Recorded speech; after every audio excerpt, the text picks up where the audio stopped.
Kulipa kodi ni kitendo cha uzalendo. Lipa kodi yako, changia maendeleo, ni kwa ajili yako.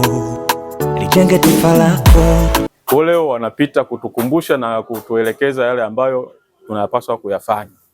Tutambue wajibu wetu, toa risiti kwa kila mteja ambaye ananunua bidhaa kutoka kwenye duka lako, kutunza kumbukumbu kwa wale ambao hawana mashine, na wale ambao wanafanya hesabu basi kupeleka hesabu zao kwa wakati ili kuondoa yale ambayo tunakutana nayo katika offense. Sisi tuko Tunduru, hapa ni mpakani na Msumbiji. Huenda kuna bidhaa zingine tunazipokea kutoka kwenye mipaka isiyo rasmi na kuziingiza madukani.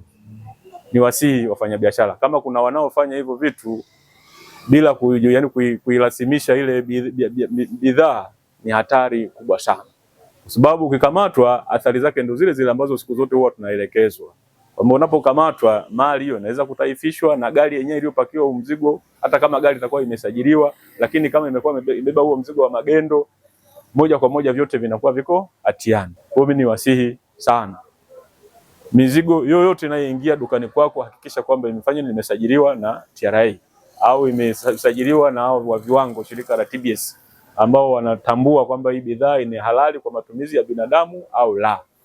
Unapouza bidhaa ambayo haijasajiliwa au haijapitishwa na viwango vile vya TBS, na maana unahatarisha afya za watumiaji na wewe mwenyewe unajihatarisha, kwani ukikamatwa unaweza ukafilisiwa kwa sababu ya kufanya biashara kinyume na sheria. Kwa matumaini yangu kila mmoja atakuwa mnalielewa hilo na atakuwa ni balozi kwa mwenzake kumuelekeza.